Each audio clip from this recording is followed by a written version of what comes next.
Hi everyone, and welcome to your daily tarot reading for Friday the 12th of July 2019. Thank you for joining me. It's a pleasure to be with you today. Now, I don't know how you've been experiencing the Mercury retrograde. I'm a Virgo. It has hit me hard. I've experienced packages in the mail going missing, fillings and gold crowns falling out of my mouth. Really, insults from strangers in the street. Craziness. It's really been intense. Although at the same time, I'm seeing a lot of number combinations, and I do usually see them, but they're very, very powerful at the moment. So I liked something on Instagram a moment ago, and I was the 4,444th likey of that picture. I also posted on Instagram about the Mercury retrograde. On Instagram, I'm Gregory Scott 444. Have a look. I put little memes up there and little funny things just to make myself laugh. And when things don't go the way they should, I always choose to laugh rather than cry. So let's have a look at what the Classic Tarot has to say about Friday the 12th and what energy you're going to be working with today, and how things are going to move forward for you. The retrogrades are wonderful opportunities to really communicate in different ways. So the fact that I see numbers everywhere, the 4,444th, that really feels to me like I'm doing the right thing, I'm taking action, I'm listening to my guidance, and I'm taking divinely guided action. I'm also seeing 333 everywhere, so I know the Ascended Masters are all around me. I'm not lonely. I have Jesus around me. I feel the presence of the angels and my guides around me really, really strongly. And even though I always know they're there, I don't feel it in every second of every moment. And during this retrograde, I really feel them being there with me every second of every day. It's really wonderful. So the cards have got another perspective. What are they saying? The cards always have their own perspective. First of all, the Seven of Pentacles, which is charity in reverse. Then we have the Queen of Swords. And then we have the Hermit in reverse, prudence. So, the Seven of Pentacles is harvesting the good things that you have planted and really getting to a point where those things come to fruition and you're able to harvest good things. I don't know about charity, but it's interesting because it adds an extra element to it. And charity, I think the opposite of that would be theft and taking from someone and being greedy and selfish. So when it comes to finances, you may feel like I planted these things, I set the seeds of intention, I got these gears into motion. Why are other people now suddenly interested in what I'm doing, and why are they suddenly saying that they've got a right to some of the money that's going to come out of this? And I really didn't see that coming, and I don't like that. And what is going on here? Why has everyone suddenly got an opinion, and why does everyone suddenly feel they have a right to my money? So that may be a feeling that you get, that you may feel attacked by the outer world when it comes to your finances, when it comes to your daily routine. So why are they asking me to do free overtime every day? I work 9 to 6. Why are they expecting me to stay until 8? And why are all the other people at the office doing it? And if I leave at 7, why are they all giving me dirty looks? I'm not getting paid for that. Why is that happening?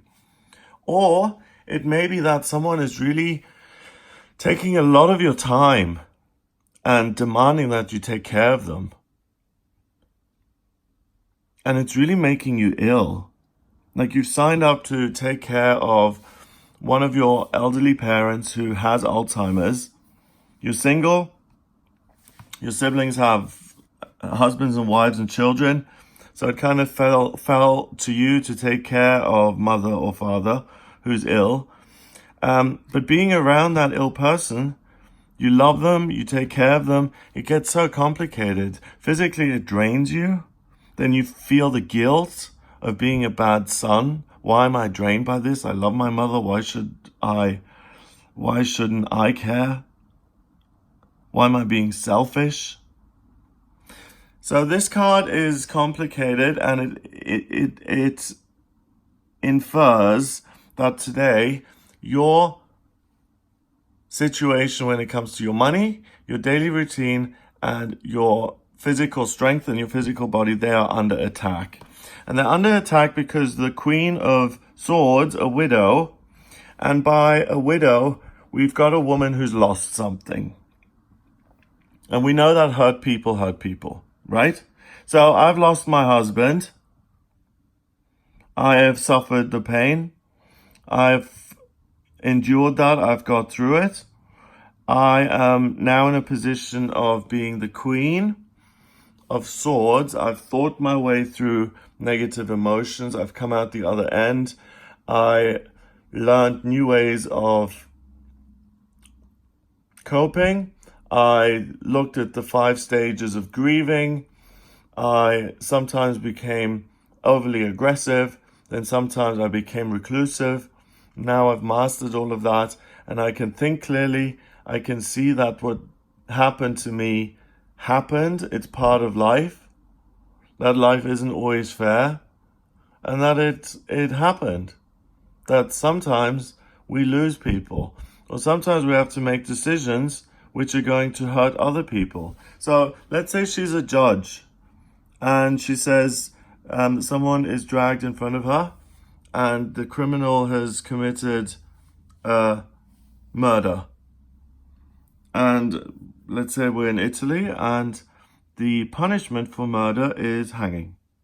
So the widow, she says, you have been found guilty. We've held a trial here. We've heard all the witnesses. We've got the evidence. We have witnesses who saw you at the scene committing this murder. So I am applying the laws of the land. You have been judged, and you will be hanged in the morning. Now, it takes someone who has suffered and has lived life and who has rationalized the fact that bad things happen and that sometimes you need to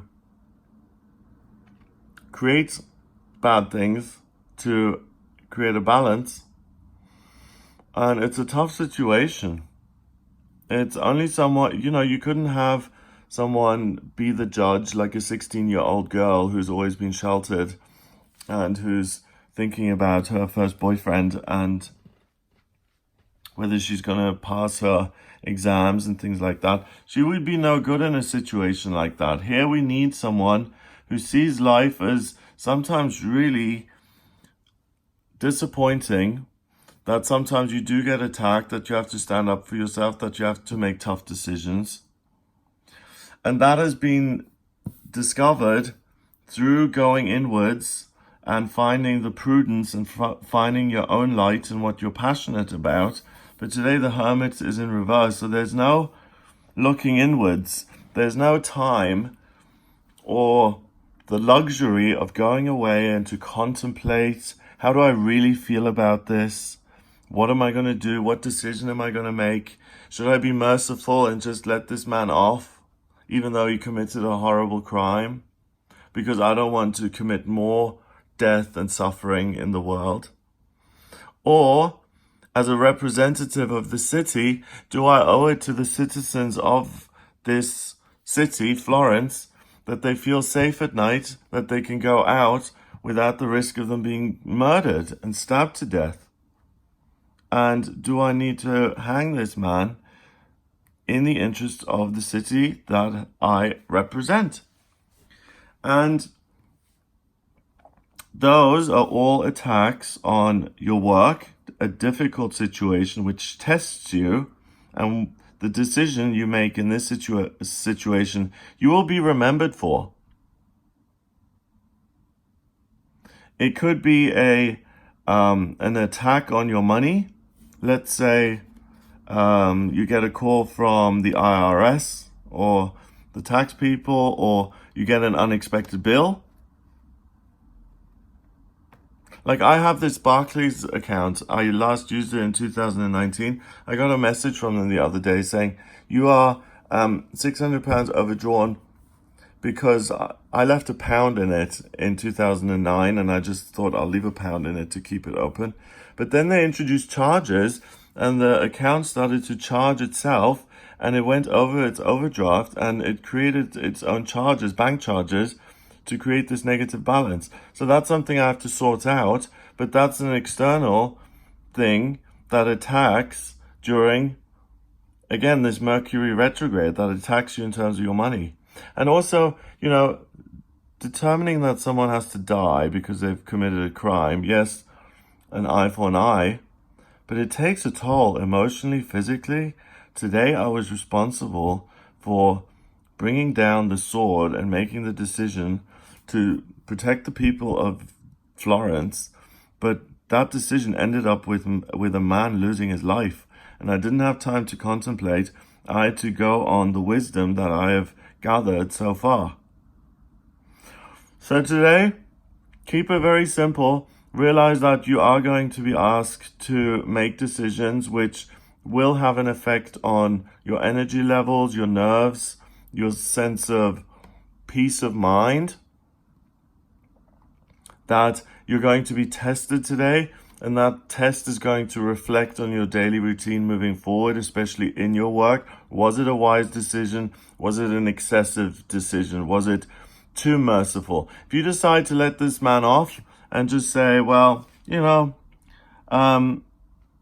first offense, the murderer is 17 years old, let's let him off and give him a chance. Outrage in the city, riots.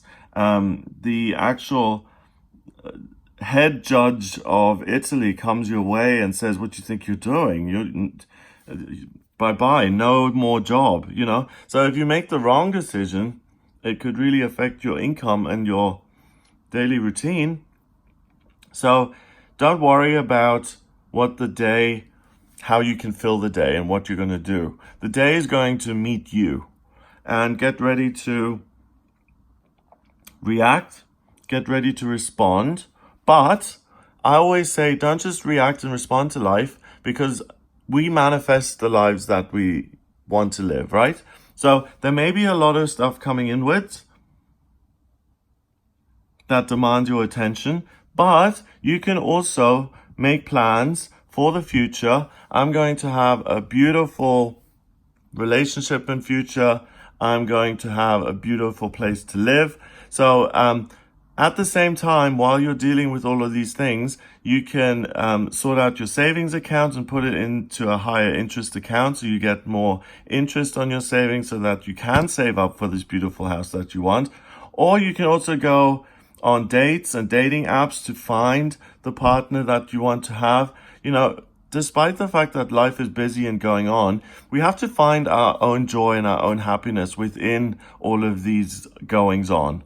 Because if we just if we're always on the back foot, if we're always just reacting to life, then we can't manifest what we want. And we're always just reacting, and then we're going to be busy our whole lives reacting to the things life throws at us. And that's one of the ways the ego keeps us very, very distracted from our true purpose, simply by keeping us super busy. So within this, you've got to find and hold on to your goals and what it is you want to achieve in future, and make time for that as well. So get ready to have a busy day. Realize that you do have a lot of prudence inside of you, and you've thought about things in the past. You know what you're passionate about. Yes, you're dealing with things best you can, but also pursue your passions. If you want to learn the flamenco, then in the evening, go to the flamenco class. Or if you have a problem with addiction, And despite life continuing and you having to work and being a functional, let's say, alcoholic, you want to get help for that. And doing your job to the best of your ability during the day, in the evening, instead of having half a bottle of whiskey to relax, you go to your meeting in the evening and you share about your experiences and you use that prudence and wisdom to make a decision for yourself that you're planning ahead. You're planning to have a sober life. You're planning to get sober and to live a healthier life so that you can be free of this addiction. Do you see what I mean? So don't just be a victim of your circumstances and someone who reacts to life. Make sure that your own passions and your own dreams and your hopes and desires are in there and that you decide to pursue those. So the other thing that's coming to me right now is if you want someone who is really beautiful and attractive and you feel like you need to improve your body, your own appearance, so that you can meet someone like that, then the passion for going to the gym and working on your appearance, that needs to be taken care of as well, because you're planning for the future to attract this glorious, beautiful partner that you want in your life. So at the beginning of the day, really look at your long-term goals. Deal with the things that are coming in quick, fast, left, right, center from the world as the day progresses. But don't lose sight of the end plan, the end goal, which is to achieve your soul mission, to achieve your purpose, to bring joy and happiness and excitement and fulfillment into your own life. And the only person who can do that is you. Sometimes life needs planning. And it needs planning because you want to manifest the good things that you want to have in your life. And you can't manifest and create when you're always just on the back foot reacting. Number-wise, we've got 7 and a chord card that's 8. And 9 is 17. 1 and 7 is 8. And 8 is about power. So you have the power to take things in and react. And you also have the power to create. So don't forget that. You are the one in charge. Have a wonderful day. If you'd like a personal reading with me, please get in touch via my website. It's gregoryscott.com. I use the tarot, astrology, and numerology in my personal readings. Have a fabulous day, and I'll speak to you tomorrow.